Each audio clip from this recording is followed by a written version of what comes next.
Namaste. Main goal of Hinduism is the realization of our true selves, also called the Atman. This realization that leads to moksha, a state of pure liberation, bliss, and the unity with the divine. Just as important as reaching this end goal is the path that we take towards it. This path we can think of as an awakening. It's both our spiritual awakening and also an awakening as human beings. This path is basically all about growth.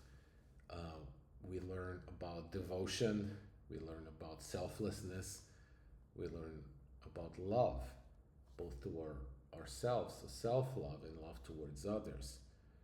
Um, we also have to learn moral values and what does it mean to be moral.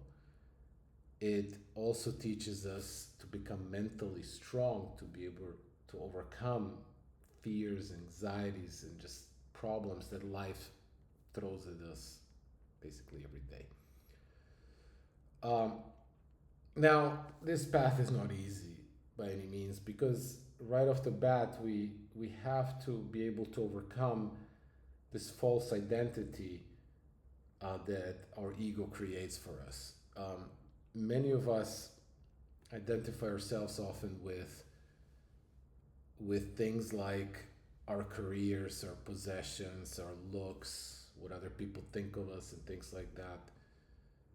Um, the ego basically creates this false reality for us, which is often very hard to overcome.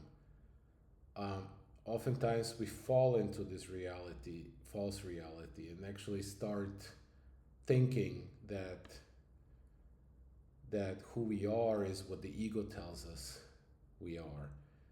Um, and yeah, it's quite a hard thing to get out of basically this matrix at times. Hinduism provides us ways or path or opens door for us through which we can start learning and be able to get on a path that ultimately teaches us all these things, and are able to overcome this false identity that the ego creates for us. Now, when I started learning about Hinduism and I was introduced to it by my wife, I have to say I was quite confused. For example, yeah, right off the bat, you realize there's so many different gods and goddesses in Hinduism, um, also called devatas. And you don't really know where to start. But looking back now, I kind of understand why.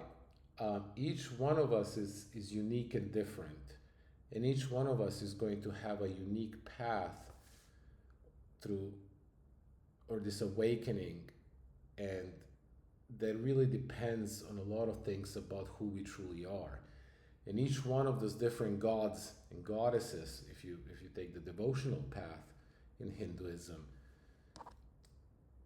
teaches you different things. It opens up different doors that are really well suited for you to start this path towards defeating the ego and ultimately learning about your true self. Um, Now, there's many gods and goddesses, and there is a group that I learned when I first started learning about Hinduism, and also we went on our trip to India early this year that I want to talk about. There is a group of more commonly known devatas that you're more exposed to pretty much all the time. And I'll get to that here in a minute. But what I wanted to say is oftentimes when you start first being involved with Hinduism,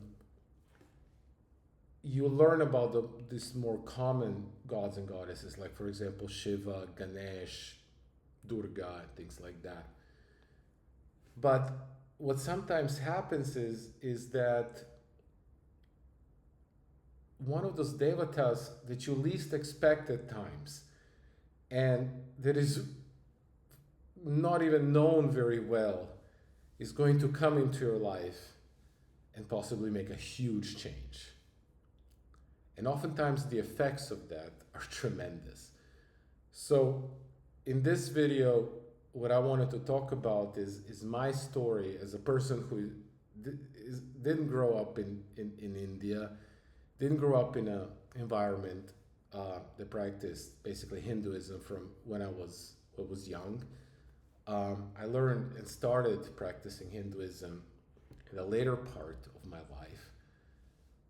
But I do want to talk about my story, about what kind of effect a goddess named Chinnamasta made in my life, and what kind of growth she allowed me to have in my life. But at the same time, she's a goddess that I didn't even know about. After being in India in many, many temples and reading so many books and learning so much about Hinduism, that I think it's a unique story. I wanted to talk about Chinnamasta. I wanted to talk about my take and my understanding and basically my emotions and feelings about this goddess, and then also talk about how the path and the door that she opened for me and what it allowed me to do, basically grow, the growth that I experienced because of Chinnamasta.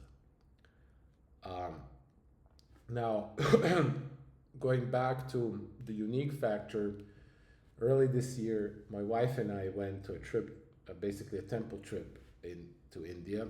We had about 2 weeks where we visited well over 20 temples.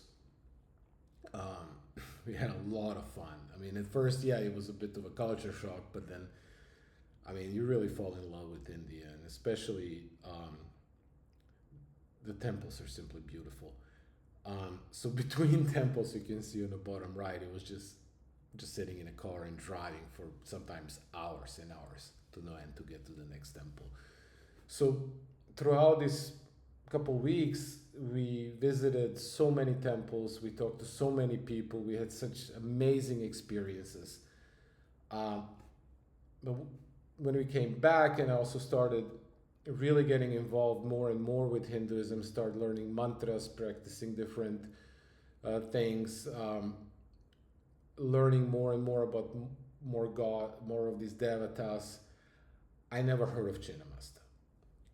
And there wasn't a single thing online that at that point I was able to find, or any temples where we saw a statue of Chinnamasta, or even, if not temples, even a statue shop that has so many different statues. There wasn't anything about Chinnamasta.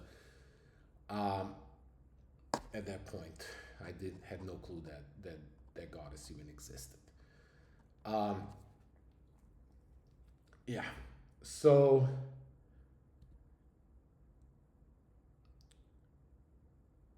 one of the things that happens at some point in time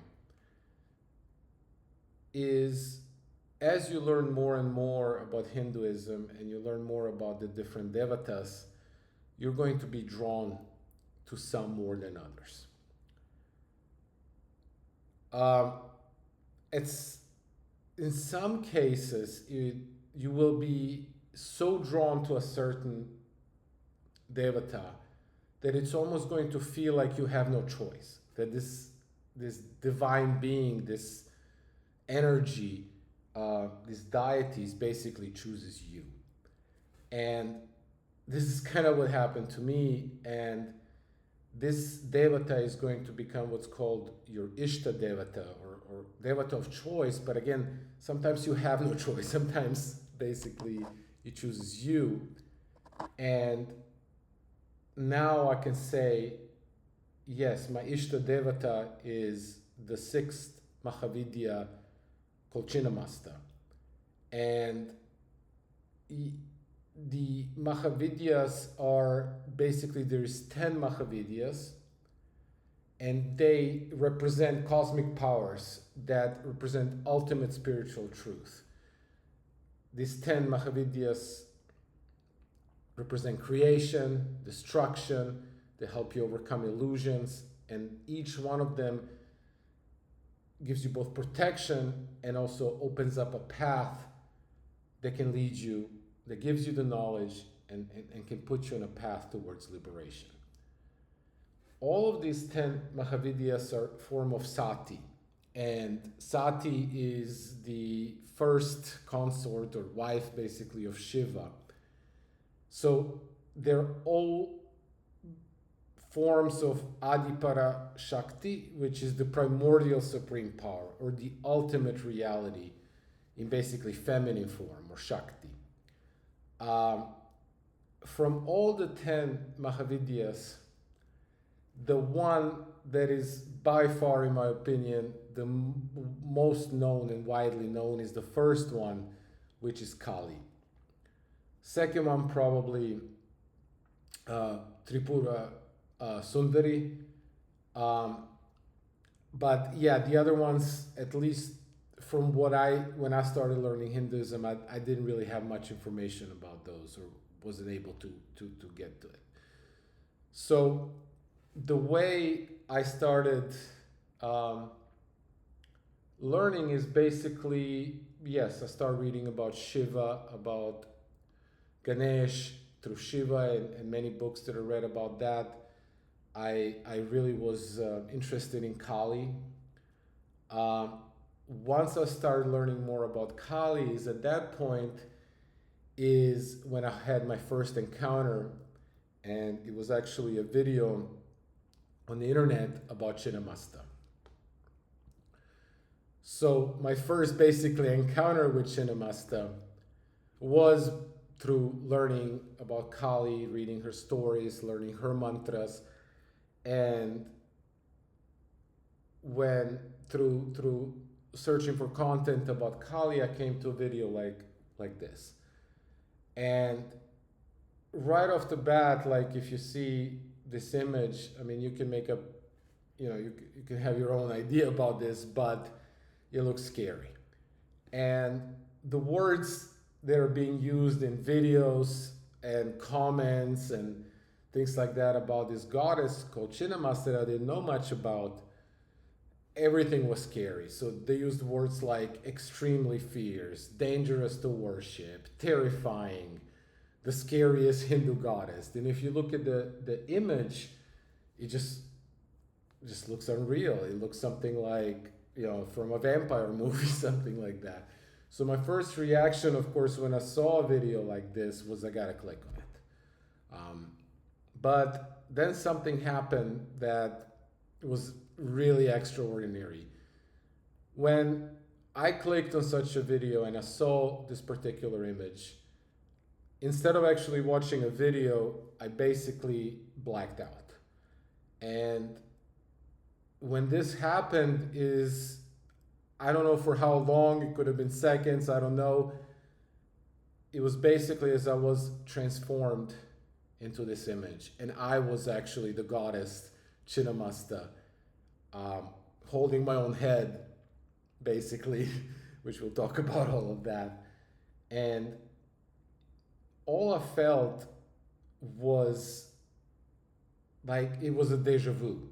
It was a feeling of joy. It was feeling of love. It was feeling of I'm safe. It had nothing to do, these feelings that I had during those moments had absolutely nothing to do with the words and the descriptions about this goddess that were written about her everywhere. So it wasn't scary, it wasn't fierce. At that point in time, during those moments, I just felt joy. And in addition to that, when I basically came back from wherever that was, I felt different. And at that point, I realized something changed about me. And I really wanted to talk about that in this video and basically describe what it is, which now I fully understand. At least a lot better than what I did at that moment. But at that point in time, I changed in so many ways, and it's well, thinking back right now, it was, for me, it was extraordinary, and it was a life-changing moment in my life that I'll forever be thankful for. I try to explain that as my best that I possibly can. All right, so let's talk a little bit about Chinnamasta. Um, so Chinnamasta is the sixth Mahavidya. Um, of course, Chinnamasta is basically means in severed head. So she's a goddess that you first look at her images, you'll see she doesn't have a head. She basically decapitates herself. Again, we'll talk about a lot more about that. She's also known under with other names, for example, Prachanda Chandika, which is basically a more fierce form of Durga. This name, again, like I said, doesn't really, I don't feel it basically because I didn't feel anything fierce, or I don't feel anything fierce about this goddess at all. Other names is Chinamastika, and then also there is one, people also call her Renuka, which is called the mother of Parashurama. Parashurama is, in Hinduism, a god that cut off his own mother's head because his father asked him to do it. So maybe that's the relationship there between decapitation part, basically. The one name that comes also from Buddhism and that I feel is most fitting to this goddess is called Vajra Vairochanye. Vajra means a thunderbolt. Basically, you can think of a thunderbolt as something quick and fast, and it just comes. And there is a very important part of how I believe Chinnamasta operates and how she comes into your life and helps you. And Vairochanye is basically means radiant. So this is, I believe, at least to me, the most fitting name, and it's the name that it's also used in her Mula mantra, and in a lot of different mantras for Chinnamasta. She's referred to as Vajra Vairochanye. Now, some of my personal thoughts and why in this video I wanted to talk about why Chinnamasta or Vajra Vairochanye is misunderstood goddess is, first of all, let's look at her depiction in images. Whoever drew this picture really wanted to say everything about this goddess, I believe. And I think we can start from top down. If we look at the goddess herself, first thing that we notice is she holds her own head in her left hand, and she has a knife or sometimes scissors in pictures in her right hand. So basically saying she has decapitated herself. Oftentimes when we think about cutting our head off or decapitation, especially in spirituality or Hinduism, it's more related to cutting off the ego. Usually we say that our ego or false identity is in our head.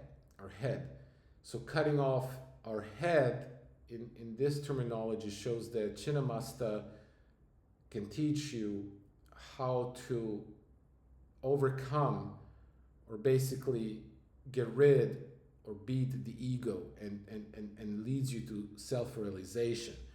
Now, just the fact of this process of cutting off the head is very fast.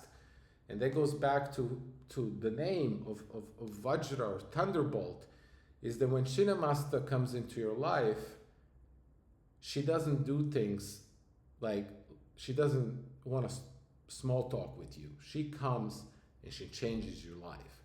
And similarly to that, in this depiction, she cuts over her head. It's very fast.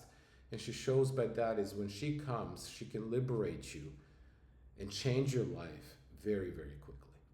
And I think that's also a part of of what happened to me, and why I was able to change in many different ways very fast because of that. Now, the second thing that we'll realize is there is these three streams of blood coming out of her neck, basically. And yeah, it's not really blood. So it's, I know when people start looking at it, you think of it as like some vampire movie, and she's drinking her own blood, and there's this two associates to the left and right of her that we'll also talk about. They also drink her blood. It's a bit scary, I understand, but this is not blood. These are the three nadis, or the main energy channels in our body, which is Ida, Pingala, and Shushumna. So what this really shows is that Chinnamasta has sacrificed herself, basically cut her own head off in this case. But what this represents to me is a form of sacrifice in order to, in the stories, feed basically her two associates that were hungry at that time, but also feed herself.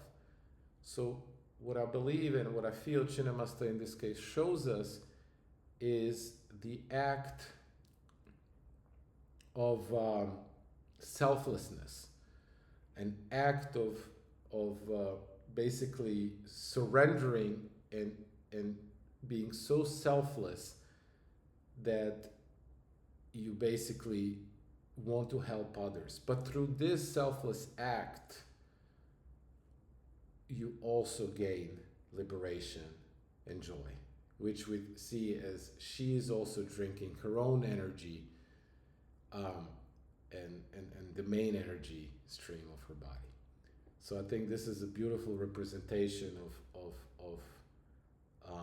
being selfless and realizing that when you are helping others, when you are basically doing something for others, you also gain something from that as well.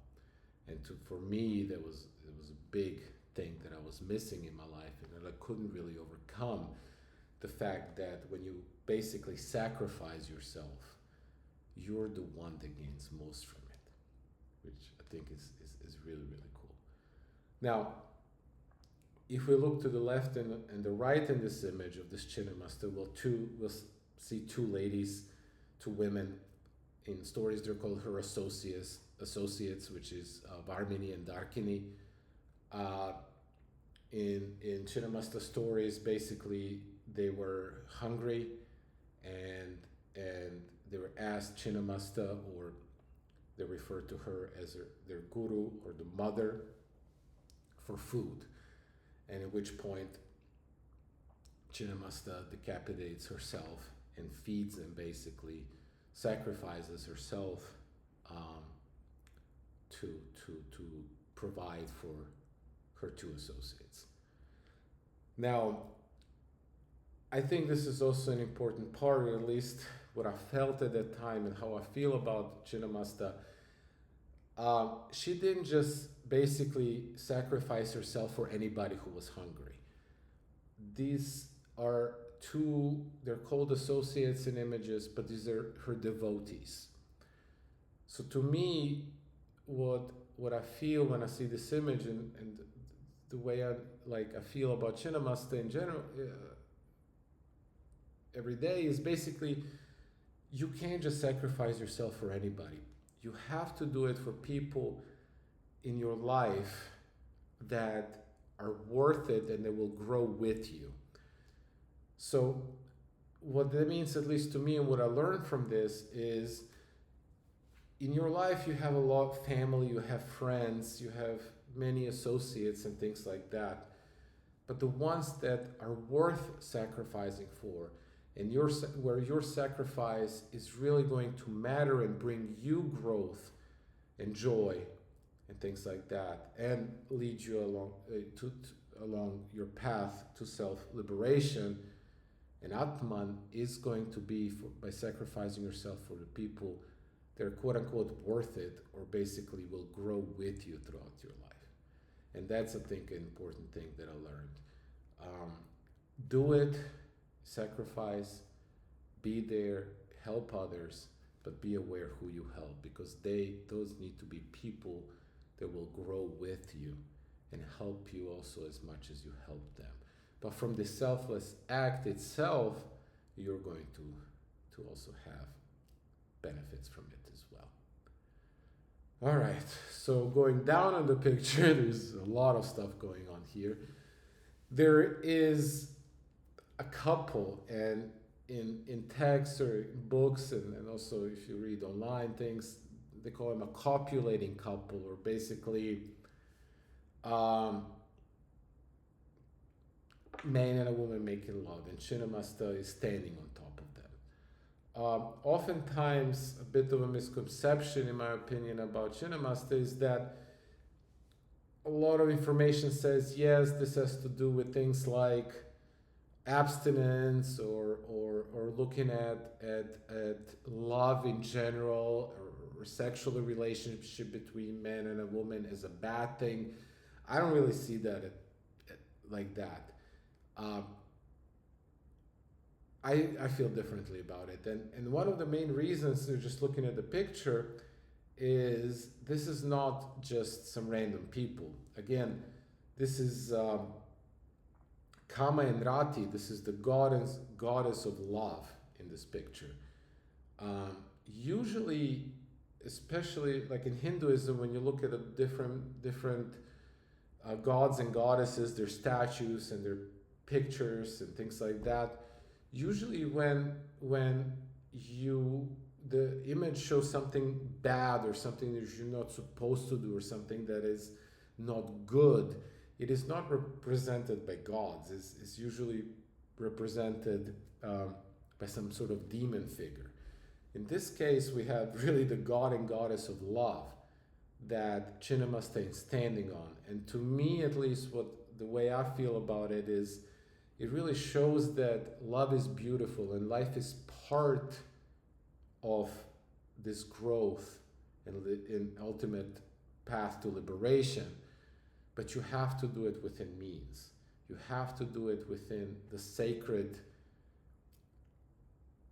I guess now, you can call it whatever you want, but there's different ways, but it has to be with a person. You can call it marriage, you can call it relationship, whatever it is for you, but it has to be with a person that you truly love, and a person that is there to grow with you. And I think that's the key point of this picture. So yes, overall, I believe this image itself is a reason why maybe Chinnamasta is not very popular in general in Hinduism. But if we really look at it, and the way I feel about it is very beautiful. And it really shows a lot of things that are absolutely beautiful, and have nothing to do with things being scary or fears and things like that. It's more about love. It's about sacrifice. It's about cutting off your ego as fast as possible, and being able to realize that love is part of all of this. Be with the people that you grow with. Be with the people that you love, and those are the people actually that are worth your sacrifice. But at the end of the day, the sacrifice is also going to bring you liberation and joy as well. Yeah. All right. So I wanted to also talk about mantras. Every devata, god and deity, has one or many mantras. Mantras are basically sacred vibrations or sounds, and you use them in things like meditation, and when you do your sadhana or prayers, your devotional practices. Mantras are a very big part of it. And I personally, when I started learning about Hinduism, I really got into mantras. Mantras are a huge part of my life now. I wake up thinking about a mantra. I go to bed basically, chanting or humming some sort of mantra. During the day, most of the things that I listen to are mantras. Mantras are beautiful, and they calm you down. They give you peace, inner peace. I listen to mantras when I drive, when I work out, things like that. My playlist has completely changed. The mantra itself represents the divine energy, so the devata. Now, there are different types of mantras. There is seed mantras, or also called the bija mantras. They're basically kind of like just the sounds themselves, and we look at it. Now, multiple of those bija, basically words, can create a mantra. And there is, each deity or devata has many different mantras. It's, for example, if we look at Durga and the 9 forms like Navadurga, each one of the forms of Durga has a bit different mantra. But each one of the goddesses have what's called a mula mantra or a root mantra. So I wanted to go through the Chinnamasta mula mantra, which is Shrim, Hrim, Klim, Aim, Vajra Vairochanye, Hum, Pat Swaha. So each one of the beginning words is a bija mantra, and there is a description here of what that means. And the core bija sound of the Chinnamasta mula mantra is hum. It comes 2 times even, you see at the end of the mantra. And this is a sound of the Vishuddha or the throat chakra, which is very relevant to Chinnamasta, I guess, if you see when we talked about her image. But it also represents the unity with other beings. So her unity of self-sacrifice with her 2 associates, Varnini and Darkini in this case, and also her association with Kama and Rati in her picture, that we have to have unity with the people that we love, that we grow with, and also people that we love, especially like your wife, your husband, your significant other. Those are huge parts of our life, and those are the people that we need to sacrifice for. Another bija word in her mula mantra is pat, which represents really and also fits together with her name Vajra Vairochanye, especially the Vajra part, the thunderbolt part. Pat is really used as a bija word for shattering, for tearing apart negativity very fast, and to transform you from negative to positive. And I think overall that's to me at least from my experience that I talked about, that is the core point of Chinnamasta. Chinnamasta, if she comes to your life, or Vajra Vairochanye, she doesn't come to small talk. She doesn't come to just say hello. She comes with a purpose to change your life. And now I wanted to, at least at the end, talk about this change that I experienced. For the most part of my life, I grew up with a bit of a distance, or I don't want to call it resentment, but yes, a quite healthy distance towards religion. When I was in my late teens, I had a really bad experience by basically trusting what I think in Hinduism would be basically called a guru type of figure. And it was basically a situation that I couldn't recover from for many, many years. Let's just put it like that. And in these years, I have basically my ego, in order to maybe protect myself from the anxieties and the fears that I had from that and other things that happened throughout, just in life in general, really created a world for me in which I lived that wasn't real.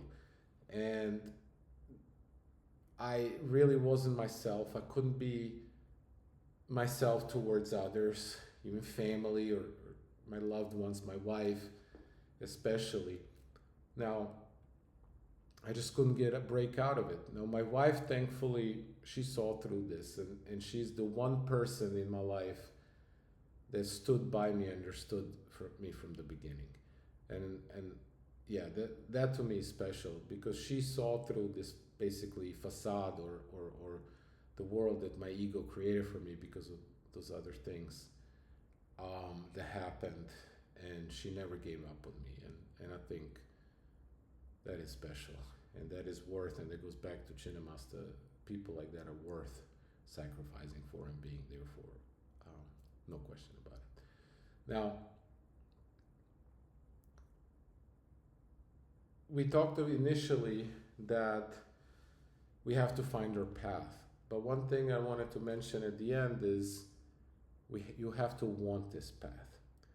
Oftentimes, especially because it's really hard to defeat your ego, and you live in this more or less fake world. Sometimes just pure willpower to change is not enough, and I think for me that was also the case. Sometimes it takes a set of events to happen, something that really changes your life and really brings you to almost a point where you say, I have to change. And this is, for example, something that happened to me a couple of years ago. I went through a series of events throughout a time, after which I was ready. I was basically ready, and I said, look, I have to change or this is not going to work out. If I didn't have this transformation that I believe is truly initiated by Chinnamasta coming into my life and liberating me from my mental, basically you can call it illnesses and fears that I had, I don't think, looking back, I don't think I'll be here right now. So that, in addition to of course, my wife believing in me the whole time and being there for me. But what I wanted to say with that is the beautiful thing about Vajra Vairochanye or Chinnamasta is if you allow her to come into your life, and of course she does, she can change it very, very fast. And that's what, after my experience that I talked about, is it was like a rock, a weight dropping off of my shoulder. I changed completely. When I came back from those maybe couple of seconds of being basically the deity, and I didn't have the mental blocks anymore. I could start changing. And I think my wife can maybe do a video about that and to see how much I've changed very quickly in many ways. Now, it's still a learning process. You still have to work on it every single day. You have to show devotion. You have to keep practicing. You have to keep singing your mantras. You have to do your sadhana. You have to learn more and more. And you just have to want to be a better person every single day of your life. But Hinduism, and I believe in this case Chinnamasta, in your case it could be some other deity or some other form of learning, will give you that path and will give you the knowledge ultimately to be able to fight your anxieties, to defeat the ego as much as possible, and at least puts you on the right path to, if nothing else, be a better person in your life. And I truly believe that. So in the end, I just want to say thank you for listening. I hope you enjoyed this story and my personal experience here. I do believe that Chinnamasta as a goddess in Hinduism is quite misunderstood, and I hope that this video helps you understand that she shouldn't. She's actually, it's basically pure joy, pure love, and what she teaches us is tremendously helpful in my opinion, and she is definitely a goddess worth devoting yourself to and allowing to be part of your life.